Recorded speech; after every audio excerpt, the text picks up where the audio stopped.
为什么一个被骂面瘫的女演员，却能撑起10几年古装剧的审美天花板？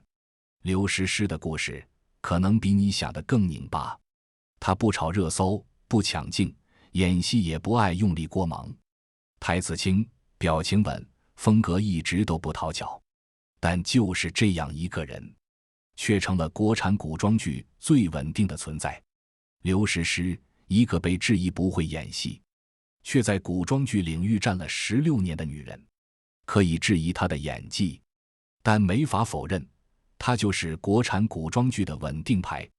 剧中的她不需要说话，观众也能听见角色的心跳，时常靠一个眼神撑起剧的质感。从《仙剑3》到《步步惊心》，再到婚后复出后的《一念关山》《淮水竹亭》，她始终穿着长袍，游走在风雪江湖之间，明明不争，却从未缺席。现在《淮水竹亭》开播，东方怀竹这个角色再次让人把注意力投向刘诗诗。剧中她一人分饰2角，身份反转不断，打戏密集，观众评价两极。有人说她稳，有压迫感、混沌感拿捏得当，也有人说她依然没有情绪波动，演得太冷， CP 感也不够。但无论你怎么评价，她依然是那个你看古装剧时绕不开的名字。可是争议本身就是她身上一直的标签呀。从若曦开始，刘诗诗就不是那种情绪张扬的演员，她少哭少喊少爆发，靠眼神、动作、节奏去推演角色情绪。这种收着演的方式，有人觉得没存在感，也有人觉得正好是留白之美。这种安静的表演，在流量为王、情绪高能的行业风向下，显得格格不入。但刘诗诗从没主动迎合，也没试图反抗，她就站在那里，用作品提醒大家，并不是每一个角色都需要崩溃式哭戏，有些情绪是藏着才动人。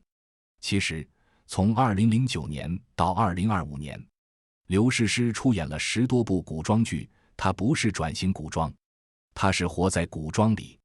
她的第1记重拳是2009年的《仙剑奇侠传3》，一人分饰2角，红葵的刚烈，蓝葵的柔婉。第一次在荧幕上，她就把古典气质和武打身段这2样东西融合得游刃有余。她跳舞出身，动作轻盈，眼神干净，古装剧需要的那种非现实感，她天生就有。然后是2011年《步步惊心》中的若曦一步登顶，成了全民的记忆。那个角色成也细腻，败也细腻，她不靠台词取胜，全靠眼神和微表情。从8爷到4爷，她演的是一个穿越女的孤独漂泊感，也是刘诗诗演艺生涯最强的情绪内核，悲而不崩，冷而不灭。可以说，《步步惊心》是刘诗诗的爆红节点。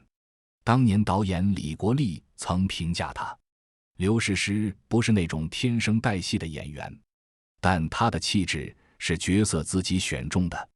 这话听起来有点悬，但用在她身上却恰到好处。很难想象若曦换了别人会是什么样。成名之后，她并没有靠热度猛接剧，她演了《轩辕剑》里的侠女玉儿，《女医明妃传》里的人心医者，也挑战了现代戏和谍战题材。在《黎明决战》如果可以这样爱之后，她选择结婚生子，按下暂停键。那段时期，她作品变少，热度回落。有人说她淡出了圈子，也有人说她不再适应流量节奏。但其实她没消失，也不是退圈，只是把速度慢下来，悄悄退出了流量战场，却没退出观众的古装记忆。这也正是慢热型演员最特别的地方。当别人靠综艺和热搜宝曝光时，刘诗诗靠时间和作品把自己定在了古装剧核心资源位。直到2023年，她带着《一念关山》回来，重新站回了高位。她演的人如意，不再只是温婉和清冷，而是美、恨、飒，带着仇恨的复杂身份，是刘诗诗少有的主动攻击型角色。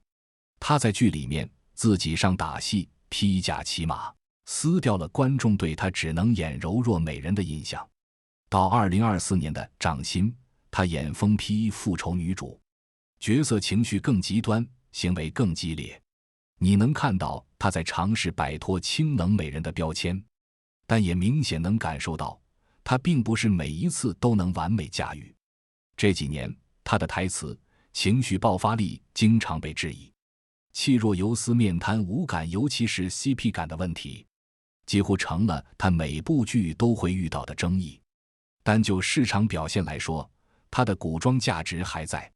一念关山成了年度爆款，淮水竹亭上线即热，掌心虽起伏大，但话题不断。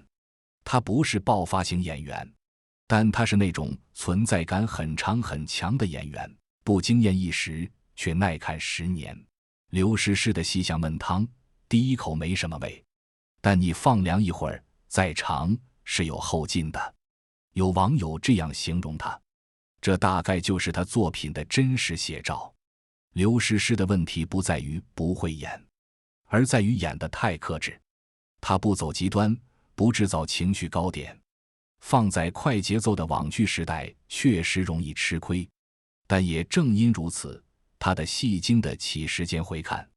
她不靠大喊大叫抢镜头，而是靠静下来的方式，让角色慢慢渗进观众心里。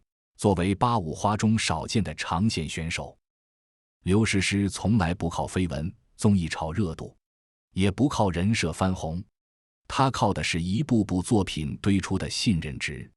你看到她穿古装、披甲执剑，你会觉得，对，这就是她的位置。她不像是这个时代的演员，或许正因为不合群，她才特别。行业讲卷，她讲稳。别人拼热搜体质，她练审美记忆点。她用一张几乎不变的脸，演出了10多种截然不同的古装女性。刘诗诗的古装路线不惊艳、不冒险，但稳、准、有美感。她从不高调，却始终在场。从《仙剑奇侠3》步步惊心到一念关山，再到淮水竹亭，她正用每一次登场告诉我们，她不是天选爆款演员，但她是值得反复选择的那一个。在这个浮躁年代，刘诗诗或许是我们为数不多还能从演员身上感受到角色余韵的人。她的存在感不是靠喧闹拉满，而是靠沉住气留下。她自始至终表达的都是不喧哗，却始终存在。一袭长衫，转身带风，走的是别人不急不抢的慢路，却走得足够长。好了，今天的视频就到这里了。如果您对视频内容有补充或更正，非常欢迎您喜悦的留言讨论，但千万别携带怒气。喜悦使人青春美丽。谢谢观看，敬请期待下期视频，再见。